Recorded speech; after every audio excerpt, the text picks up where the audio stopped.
ಬಿಟ್ಟರೆ ಬೇರೆ ಏನೇನಿರುತ್ತೆ ಮಾವ. ನೀವೇನು ಟೆನ್ಷನ್ ಮಾಡ್ಕೋಬೇಡಿ. ಇನ್ಫ್ಯಾಕ್ಟ್ ನಾವು ಅವರಿಬ್ಬರ ಮನಸ್ಸಲ್ಲಿ ಏನಿದೆ ಅನ್ನೋದನ್ನು ತಿಳ್ಕೊಂಡು ಆಮೇಲೆ ಮೂವ್ ಮಾಡೋಣ ಅಂತ ಕಾಯ್ತಾ ಇದ್ದೀವಿ ಅಷ್ಟೆ. ಹೌದು ಸರ್, ಈ ಮದುವೆ ನಿಮಗೆ ಎಷ್ಟು ಮುಖ್ಯನೋ ನಮಗೂ ಅಷ್ಟೇ ಮುಖ್ಯ. ಇಬ್ರು ಮಾತಾಡದೇ ಇರೋರನ್ನ ಎಷ್ಟು ಪ್ರಯತ್ನ ಪಟ್ಟು ಮಾತಾಡಿ ಸೇರಿಸೋ ಹಾಗೆ ಮಾಡಿದ್ದೀವಿ. ಇವಾಗ ಆಗೋದಕ್ಕೆ ನಾನು ಬಿಡ್ತೀನಾ? ನೋಡಿ, ನೀವೇನು ಯೋಚನೆ ಮಾಡಬೇಡಿ, ಧೈರ್ಯವಾಗಿರಿ, ಎಲ್ಲ ನಾವು ನೋಡ್ಕೋತೀವಿ. ಸರಿ ಸರಿ, ನೀವು ಅದೇನು ಮಾಡ್ತೀರಾ ಮಾಡಿ. ಒಟ್ಟಿನಲ್ಲಿ ಈ ಮದುವೆ ಅಂತೂ ನಡೀಲೇಬೇಕು. ನೋಡವಾ, ಇದು ನನ್ನ ರಾಜಕೀಯ ಪ್ರಶ್ನೆ ಮಾತ್ರ ಅಲ್ಲ, ನನ್ನ ಮನೆ ಮರುವಾದ ಪ್ರಶ್ನೆನೂ ಕೂಡ. ಅಷ್ಟೇ ಅಲ್ಲ, ನಿನ್ನ ಕೆಲಸನೂ ಆಗಬೇಕು ಅಂದರೆ ಈ ಮದುವೆ ನಡೀಲೇಬೇಕು. ನೀನು ಅದೇನು ಮಾಡ್ತೀಯೋ ಮಾಡು, ಒಟ್ಟಿನಲ್ಲಿ ಈ ಮದುವೆನ ನಡೆಸ್ಕೊಡು ಅಷ್ಟೇ.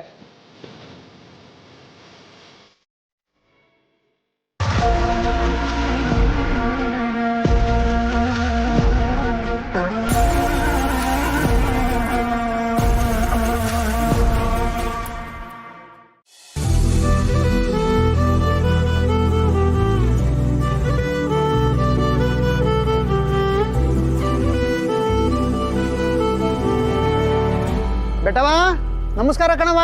ಓಹ್ ನಿಂಗಣ್ಣ, ನಮಸ್ಕಾರ ಕಣಪ್ಪ. ನಮಸ್ಕಾರ. ಏನ್ ಈ ಕಡೆ ಬಂದಿದ್ದು? ಅದ್ಯಾಕೆ ಚೆಲ್ವಮ್ಮ, ನಾನು ಮುಖ ನೋಡಿದ್ರೆ ಬೇಸರ ಮಾಡ್ಕೊಂತೀಯ? ನಾನು ಮದುವೆ ಬ್ರೋಕರು, ನನಗಿನ್ನೇನು ಕೆಲಸ ಇರುತ್ತೆ? ನಾಳೆ ನಿನ್ಗೊಂದು ಹೊಸ ಸಂಬಂಧ ನೋಡಿದ್ದೀನಿ, ಕರ್ಕೊಂಬರ್ತಾ ಇದ್ದೀನಿ ಅಂತ ಹೇಳಿ ಹೋಗೋಣ ಅಂತ ಬಂದೆ. ಈ ಸರಿ ಕರ್ಕೊಂಬರೋ ಸಂಬಂಧ ತುಂಬ ಒಳ್ಳೆ ಸಂಬಂಧ. ನಿಮ್ಮ ವಿಷಯ ಎಲ್ಲ ಹೇಳಿದ್ದೀನಿ, ಅವರು ಒಪ್ಕೊಂಡಿದ್ದಾರೆ. ನಿನ್ನ ಮದುವೆ ಆದಮೇಲೆ ನಿಮ್ಮ ತಾಯಿನ ಅವನ ಜೊತೆನೇ ಇರಿಸ್ಕೊಳ್ಳೋದಕ್ಕೆ ಒಪ್ಕೊಂಡಿದ್ದಾನೆ ಚೆಲ್ವಮ್ಮ. ನೀನ್ ಇಲ್ಲಿಗೆ ಬಂದಾಗೆಲ್ಲ ಇದನ್ನೇ ಹೇಳ್ತೀಯ. ಅವರು ನನ್ನ ನೋಡಕ್ ಬರಕ್ ಮುಂಚೆ ಹಂಗೆ ಬರ್ತಾರೋ ಏನೋ, ಆದ್ರೆ ನಾನು ನೋಡಿದ್ಮೇಲೆ ಅವ್ರ ಮನ್ಸೇ ಚೇಂಜ್ ಆಗೋಯ್ತದೆ. ನನ್ಗೂ ಈ ಗಂಡುಗಳು ನೋಡಿ ನೋಡಿ ಸಾಕಾಗಿ ಹೋಗೈತೆ. ಇನ್ನ ಮೌಂಗ್ ಅದೆಷ್ಟು ಹೇಳಿದ್ರು ಅರ್ಥನೇ ಆಗಕ್ಕಿಲ್ಲ. ಚಲವಿ, ಯಾಕವ್ವ ಹಂಗೆ ಹೇಳ್ತೀಯೇ? ಬೆಳೆದ ಹೆಣ್ಮಗಳು ಮನೇಲಿ ಇಟ್ಕೊಂಡ್ರೆ ಎಷ್ಟು ಕಷ್ಟ ಆಯ್ತದೆ ಗೊತ್ತಾ? ನೋಡು, ಇದಪ್ಪ ಬರೋ ಗಂಡು ಎಲ್ಲ ಒಪ್ಕೊಂಡಿರೋವಾಗ ನೀನ್ ಯಾಕೆ ಬೇಡ ಅಂತೀಯೇ? ಸುಮ್ನಿರು, ಎಲ್ಲ ಒಳ್ಳೇದಾಯ್ತದೆ. ನಿಂಗಣ್ಣ, ನೀನ್ ಹೇಳಿದ್ದು ಖುಷಿ ಆಯ್ತು ಕಣಪ್ಪ. ನಾಳೆ ಅವ್ರನ್ನ ಕರ್ಕೊಂಡ್ ಬಾ, ಎಲ್ಲ ಸರಿಯಾಗಿ ಇವಳು ಮದುವೆ ಒಂದಾಗ್ಬಿಟ್ರೆ ನನ್ಗಷ್ಟೇ ಸಾಕು ಕಣಪ್ಪ. ನೀನು ಹೇಳೋದು ಸರಿಯಾಗಿದೆ ಬೆಟ್ಟವ. ನಾಳೆ ಹುಡುಗನ್ ಕರ್ಕೊಂಬರ್ತೀನಿ. ಒಳ್ಳೆ ಜನ, ಜೊತೆಗೆ ಸ್ಥಿತಿವಂತರು. ಅಷ್ಟೇ ಅಲ್ಲದೆ ಆ ಹುಡುಗ ಚೆಲ್ವಿ ಕಂಡೀಷನ್ಗೆಲ್ಲ ಒಪ್ಕೊಂಡಿದ್ದಾನೆ. ಈ ಸರಿ ಮದುವೆ ಹಾಗೆ ಆಗ್ತದೆ. ಏನೇ ಆಗ್ಲಿ, ಈ ಸರಿ ನಿನ್ ಮಗಳು ತಲೆ ಮೇಲೆ ಅಕ್ಷತೆ ಕಾಳ ಹಾಕೋದಂತೂ ಖಂಡಿತ. ಚೆಲ್ವಮ್ಮ, ನಿನ್ ಕಷ್ಟ ಏನಂತ ನನಗೂ ಗೊತ್ತಾಗ್ತದೆ. ಬೆಟ್ಟವಾ, ನಾನಿನ್ ಬರೋಣ? ಸರಿ ಕಣಪ್ಪ, ಹೋಗ್ಬಾ, ಒಳ್ಳೇದಾಗ್ಲಿ. ಬರ್ತೀನಿ ಕಣವ ಚೆಲ್ವಮ್ಮ.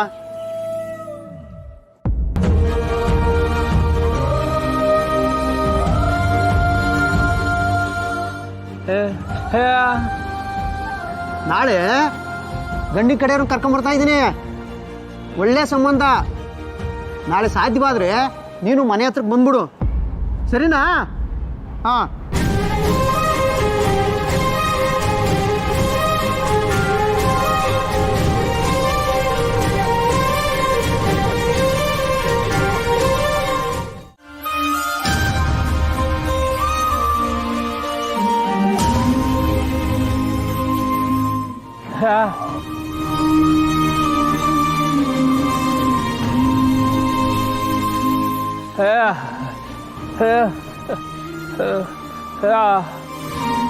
ಏನು?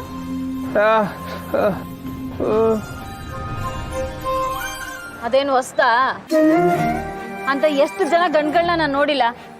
ಬರೋರು ಬರ್ತಾ ಇರ್ತಾರೆ, ನೋಡ್ಕೊಂಡು ಹೋಗೋರು ಹೋಯ್ತಾ ಇರ್ತಾರೆ. ವೆಂಕಿ, ನಮ್ ಚೆಲುವಿ ಯಾವಾಗ್ಲೂ ಹಿಂಗೇನೆ.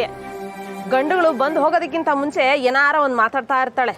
ಅವ್ವ, ನೀ ಸ್ವಲ್ಪ ಸುಮ್ಕಿರ್ತೀಯಾ? ಬರೋ ಗಂಡುಗಳ ಮುಂದೆ ಅಲಂಕಾರ ಮಾಡ್ಕೊಂಡು ನಿಂತ್ಕೊಳ್ಳೋದು ಎಷ್ಟು ಕಷ್ಟ ಅಂತ ನಂಗೆ ಗೊತ್ತು. ಸುಮ್ಕೆ ಏನೇನೋ ಮಾತಾಡ್ಬೇಡ. ನನಗೂ ಅರ್ಥ ಆಯ್ತದೆ ಮಗ. ಆದ್ರೆ ಏನು ಮಾಡೋದು, ಬರೋ ಗಂಡುಗಳೆಲ್ಲ ನಿನ್ನನ್ನು ನೋಡಿ ಚಂದಕ್ಕೆ ಒಪ್ಕೋತಾರೆ.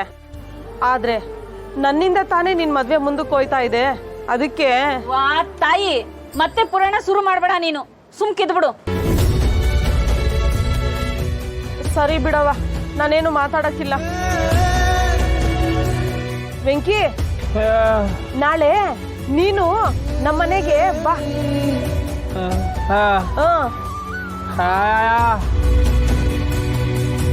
ನಾನ್ ಯಾಕೆ ಅಂತವನೆ? ಬೆಂಕಿ, ಹೋದ್ದಪ್ಪ ನೀನು ಬಂದು ಹಂಗೆ ಹೋಗ್ಬಿಟ್ಟೆ. ಇದಪ್ಪ ಗಂಡು ಬಂದು ನೋಡ್ಕೊಂಡು ಹೋಗೋವರೆಗೂ ನೀನ್ ಅಲ್ಲೇ ಇರು.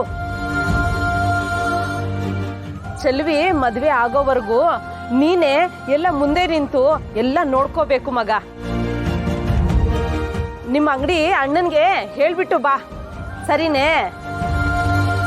ಬೆಂಕಿ, ಅವ್ವ ಹೇಳ್ತಾ ಇರೋದು ಕರೆಕ್ಟ್ ಆಗೈತೆ. ನೀನು ನಾಳೆಗ್ ಬಾ. ನನ್ಗೆ ಅಂತ ಇನ್ಯಾರವ್ರೆ? ನೀನ್ ನನ್ನ ಜೊತೆಗಿದ್ರೆ ನಂಗೂ ಒಂಥರ ಧೈರ್ಯ.